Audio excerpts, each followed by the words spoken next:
प्रिय विद्यार्थियों नमस्कार। मैं डॉक्टर सहदेव पारिक श्री गोविंद गुरु राजकीय महाविद्यालय बांसवाड़ा से। विद्यार्थियों, आज हम समूह का जो वर्गीकरण है बीए प्रथम वर्ष के समाजशास्त्र विषय के प्रथम प्रश्न पत्र में कल जो हम बात कर रहे थे समूह का वर्गीकरण, उसी क्रम में आज हम समूह के वर्गीकरण का अगला आधार जो है उसके विषय में चर्चा करने जा रहे हैं। तो जो समूह का जो वर्गीकरण है, उस वर्गीकरण में कल हमने समूह के सदस्यों की संख्या को आधार मानते हुए समूह का वर्गीकरण किया था। आज हमारा जो वर्गीकरण का आधार है वो है स्थायित्व, यानी कि समूह के जो स्थायित्व को आधार मान करके हम समूह के वर्गीकरण की बात करें तो इस आधार पर हम समूह को दो भागों में या दो रूपों में वर्गीकृत कर सकते हैं। एक हमारा है स्थायी समूह और दूसरा हमारा अस्थायी समूह। स्थायी समूह वे समूह होते हैं जो सार्वभौमिक होते हैं, जैसे परिवार, शिक्षण संस्था आदि, ये व्यवस्थित होते हैं। और दूसरी ओर अस्थायी समूह वे होते हैं जो कुछ समय के लिए निर्मित होते हैं या अव्यवस्थित होते हैं। इसे हम भीड़ के रूप में या श्रोता समूह के रूप में ले सकते हैं। बोटोमोर ने स्थायी और अस्थायी दोनों समूहों के बीच एक आभासीय या क्वासी ग्रुप का भी जिक्र किया है, जिसे हम क्या कहते हैं, अर्ध समूह कहते हैं। अर्ध समूह वे समूह होते हैं जिनमें संरचना और संगठन का अभाव पाया जाता है। इस समूह के सदस्यों में एक दूसरे के प्रति कम जागरूकता पाई जाती है, जिसमें आयु, लिंग, समूह और सामाजिक वर्ग आदि को शामिल किया जा सकता है। उसके बाद हम की भावना के आधार पर समूह का वर्गीकरण करें। हम जो समूह का वर्गीकरण का जो आधार है वो हम की भावना या वी फीलिंग को लेकर के समनर ने जो है वो दो प्रकार के समूह का जिक्र किया है। पहला अंतः समूह और दूसरा बाह्य समूह। अंतः समूह को हम इन ग्रुप कहते हैं। अंतः समूह को क्या कहते हैं? इन ग्रुप। इन ग्रुप से हमारा तात्पर्य उस समूह से है जिसमें सदस्यों के मध्य या उनके बीच हम की भावना पाई जाती है और वो उन्हें एकता के सूत्र में पिरोती है या बांधती है। अंतः समूह के सदस्य अपने समूह को श्रेष्ठ और दूसरे समूह को अपने से हीन या निम्न समझते हैं। इनके सदस्य व्यवहार के सामान्य नियमों से आबद्ध रहते हैं। और बाह्य समूह में भी अंतः समूह की विशेषताएं पाई जाती हैं, लेकिन बाह्य समूह इतर समूह होते हैं, अर्थात अंतः समूह, हम समूह और बाह्य समूह को वे समूह या दे ग्रुप के नाम से भी जाना। इंग्लिश में यदि बात करें तो दे ग्रुप, वे मतलब वे समूह। अंतः समूह के अंतर्गत उन सभी को सम्मिलित कर लिया जाता है जिन्हें हम समूह की संज्ञा दी जाती है। अंतः समूह से बाहर के जो लोग हैं वे इतर समूह हैं।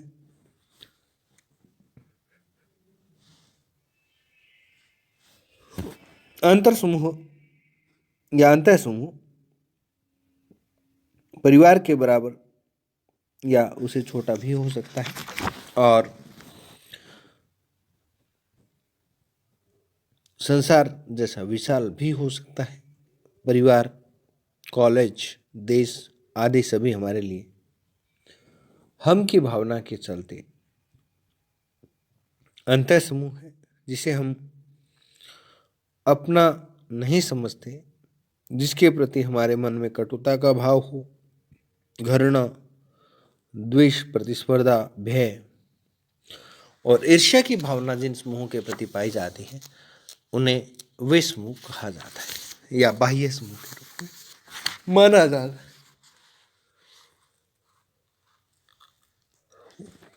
विद्यार्थियों, ऑकबर्न और निमकॉफ की जो मान्यता की यदि बात करें तो अंतः समूह के सदस्यों के लिए हमारे मन में सहानुभूति और सहकारिता की भावना पाई जाती है और बाह्य समूह के सदस्यों के प्रति हमारे मन में भय, संदेह, घृणा और विरोधाभासी तत्व जो है शामिल होते हैं। रॉबर्ट ब्रिस्टेड ने अंतः समूह और बाह्य समूह का अंतर स्पष्ट करते हुए लिखा कि प्रथम तो अंतः समूह के व्यक्ति बाह्य समूह को दक्यानुस और पिछड़ा हुआ मानते हैं, अर्थात अंतः समूह के सदस्यों में तो हम अंतर देखते हैं, उनका व्यक्तिगत रूप से मूल्यांकन करते हैं, किंतु बाह्य समूह के सभी सदस्यों को एक जैसा मानते हैं, उनमें कोई अंतर नहीं करते हैं। उदाहरण के लिए भारतीय सभी पाश्चात्य लोगों को एक समान श्रेणी का मानते हैं, जबकि भारतीयों में हिंदू, मुसलमान, दक्षिण आदि के लोगों को अलग अलग श्रेणी में रखते हैं। दूसरा, अंतः समूह और बाह्य समूह में आने वाले किसी भी खतरे का सामना करने के लिए स्वयं को सुदृढ़ बना लेता है, अर्थात बाह्य समूह से जब कभी भी खतरा होता है तो अंतः समूह स्वयं को या अपने आप को संगठित कर लेता है। ये था विद्यार्थियों हम की भावना के आधार पर समूहों के प्रकार या हम की भावना को आधार मान करके समूहों का वर्गीकरण। अब हम बात करते हैं प्रकार्य के आधार पर या प्रकार्यात्मक आवश्यकता को आधार मानते हुए समूहों को वर्गीकरण या समूहों के प्रकार। आधुनिक युग में व्यक्ति के कार्य और रुचियां आदि हैं जहां व्यक्ति प्रकार्यात्मक संबंधों की स्थापना कर लेता है। जो जो व्यक्ति की शैक्षणिक, बौद्धिक, कलात्मक और राजनीतिक आवश्यकताएं बढ़ती जाती हैं और वह किन्हीं समूहों से प्रकार्यात्मक संबंध स्थापित कर लेता है, अर्थात व्यक्तियों की आवश्यकताओं की पूर्ति के लिए भिन्न भिन्न प्रकार के प्रकार्यात्मक समूह निर्मित हो जाते हैं और जहां सभी प्रकार की आवश्यकताओं की पूर्ति की जाती है। गेलिन इन समूहों को व्यक्तित्व के विकास के लिए जरूरी मानते हैं। वे प्रकार्यात्मक समूह को ऐच्छिक और अनैच्छिक दो प्रकार से विभाजित करते हैं। प्रकार्यात्मक समूहों में सदस्यों की संख्या अधिक बढ़ जाती है तो वहाँ मैत्री समूह निर्मित हो जाते हैं जो किसी बड़े समूह के सदस्यों में बहुत घनिष्ठ संबंधों को बताते हैं। मोरेन के अनुसार मैत्री समूह सामाजिक परिवर्तन के लिए महत्वपूर्ण है और इसे उदाहरण के रूप में यदि देखें तो व्यक्ति अपने जातीय समूह इतनी आस्था नहीं रखता है जितनी कि वह अन्य प्रकार्यात्मक समूहों में रखता है, यानी कि जिनसे उसकी आवश्यकताएं पूरी होती हैं। इस प्रकार सामाजिक परिवर्तन में प्रकार्यात्मक समूहों की एक महत्वपूर्ण भूमिका जो पाई जाती है या देखी जा सकती है। अब बात करते हैं विद्यार्थियों आकांक्षा के आधार पर। तो मर्टन ने जो है वो आकांक्षा के आधार पर संदर्भ समूह का निर्माण किया है,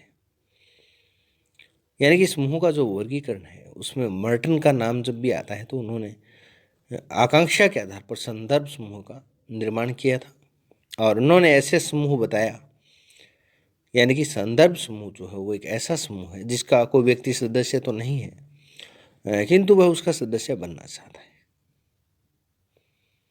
और शेरिफ ने अपनी कृति an outline of social psychology